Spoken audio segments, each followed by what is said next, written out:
Amigos televidentes, el programa Haciendo Memoria continúa aquí en Raíces y Sueños de San Isidro. Ariana Salvatierra es la encargada de poder narrar qué hay dentro del museo. Estamos ahora en el museo. Veamos el recorrido que van a hacer. Iniciamos. Hola, ¿qué tal? ¿Cómo están? Pasen a conocer el Museo de la Cultura Montuvia de San Isidro. Como pueden ver, está un vitral en memoria a Pilileo, que fue un gran artista, donde representa a la familia. Esa fue la idea inicial de este proyecto. Como ustedes ven, es un proyecto muy bonito. Se trajo y se armó directamente acá en San Isidro.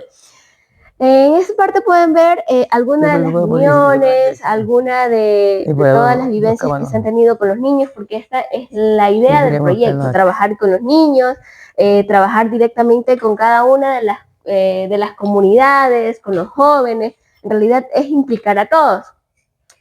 Ese cuadro es muy representativo para nosotros. La mamá Enriqueta fue una de las mujeres, una mujer pionera acá en San Isidro, donde le daba la mano a todo el mundo, le ayudaba, ya ayudaba a los enfermos, ayudaba en la iglesia. Entonces ha sido una mujer de ejemplo que nos ha ayudado, nos ha servido para inspirar a que trabajar en comunidad, especialmente.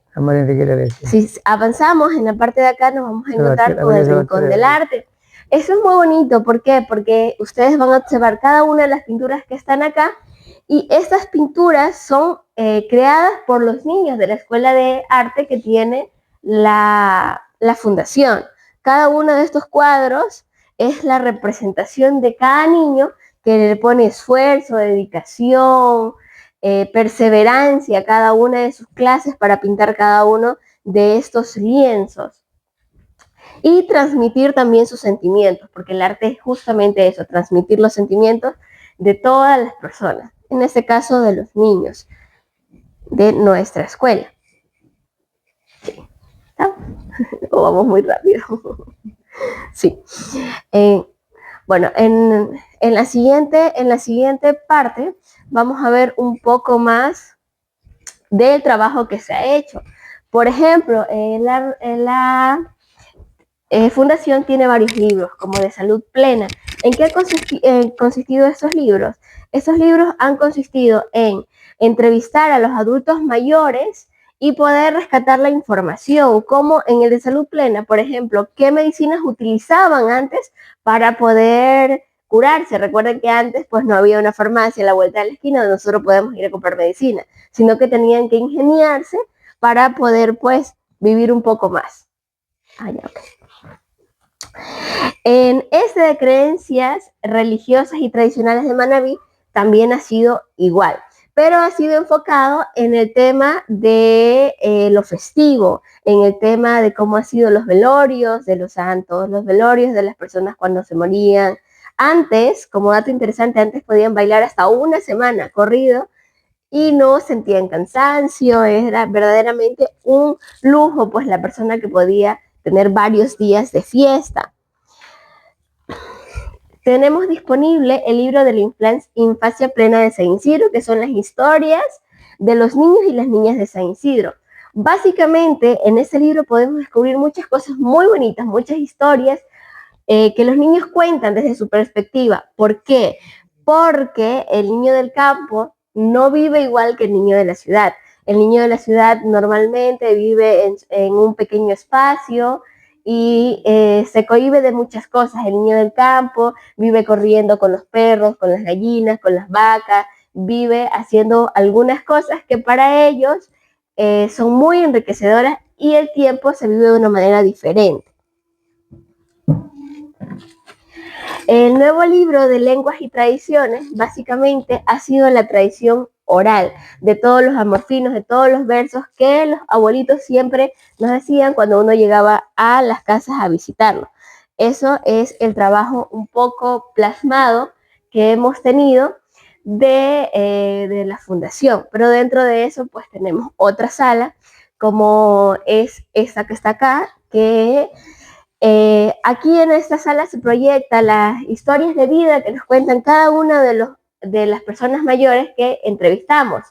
porque se entrevistan a las personas mayores, se les pregunta en sí cómo fue su vida, cómo era pilar arroz, cómo era sembrar, porque antes funcionaban de una manera muy diferente. Muchos de nosotros vivimos creyendo que antes tener los alimentos era coger, ir a la tienda, que es la vida fácil que nosotros tenemos ahorita, ir a la tienda y me da un arroz, pero no sabemos de dónde proviene el arroz, o me da una leche y no sabemos de dónde proviene la leche o cómo hacemos para traerla. Entonces, todas esas experiencias, esas historias de vida se recopilan y se transmiten en esa pantalla para que los jóvenes, las nuevas generaciones puedan conocer todo el trabajo que se ha venido haciendo con los años, todo el trabajo que ha llevado pues hasta la nueva civilización. Y en ese espacio de acá tenemos todas las herramientas que se utilizaban. Por ejemplo, acá tenemos un pequeño, es una mujer que se encontró acá en el museo, un esqueleto de una mujer. ¿Mande? Sí. Yo sí le tengo un poquito de miedo. Y tenemos herramientas como por ejemplo el serrucho. Eso se utilizaba mucho para tallar la madera, para partir la madera, una hacha. Tenemos herramientas como el molino, que se utilizaba para moler maíz, para moler maní, etcétera. Era una herramienta muy funcional.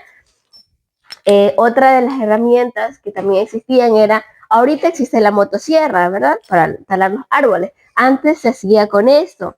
Entonces, una persona cogía de la parte de arriba, se trepaba al árbol con la parte de arriba y otra persona por la parte de abajo. Entonces, Entonces, ahorita para nosotros, los jóvenes, que es coger una motosierra y talar un árbol.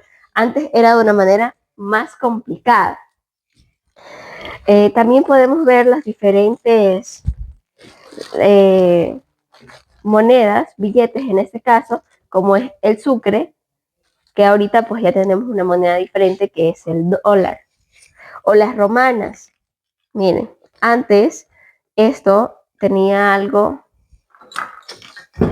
aquí, pues entonces la gente colgaba acá y según pues el peso que tenía, iba viendo si tenía 1 libra, 2 libras, 3 libras.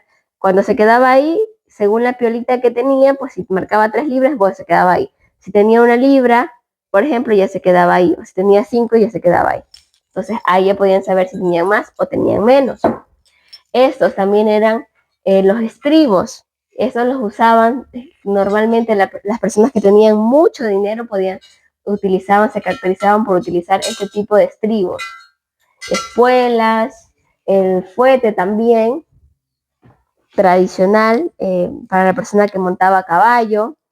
Por acá tenemos un poco, bueno, estos discos ya son un poco más, pero puedo decir que un poco más de la actualidad, pero para la era moderna que vivimos y también son un poco pasaditos de moda, pero antes no se utilizaban ese tipo de discos, sino se utilizaban estos de acá, estos discos, se pueden decir que eran los originales y que se ponían en unos tocadiscos como estos,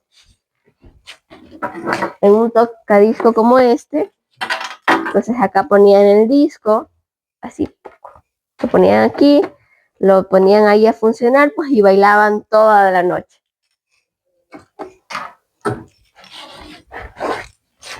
El churo también fue algo muy importante que marcó la historia.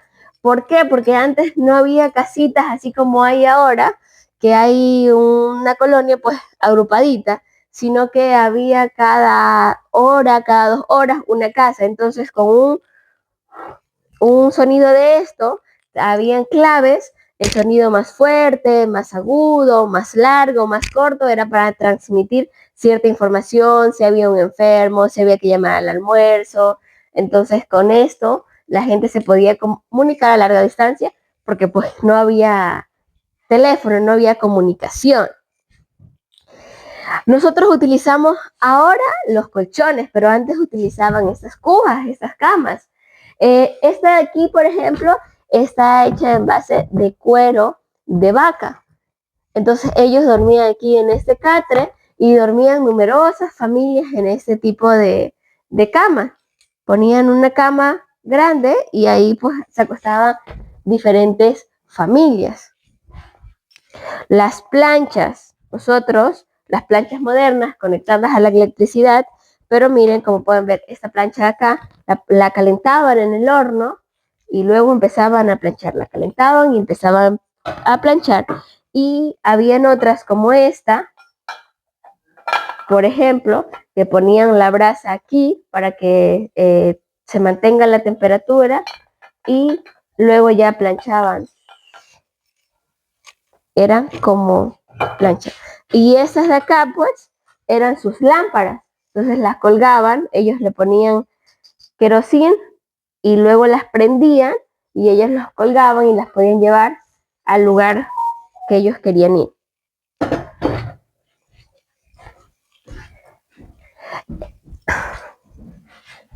Estos cosos se llaman, coso de coco, se utilizaban para beber agua. Normalmente estaban siempre en unos alambiques como esos que están allá, que el agua se mantenía bien fresquita, entonces lo ponían en un rincón y usted encontraba un coso para poder tomar agua. Siempre era a la llegada, en el portal de la escalera, entonces usted siempre encontraba uno o encontraba en la cocina o en la azotea, también encontraba unos cosos que eran para tomar agua. Y esto de aquí muy tradicional, que está hecho del caparazón de una armadillo, que normalmente usted que encontraba aquí los huevitos. La gente cogía los huevos de las gallinas y los metían ahí.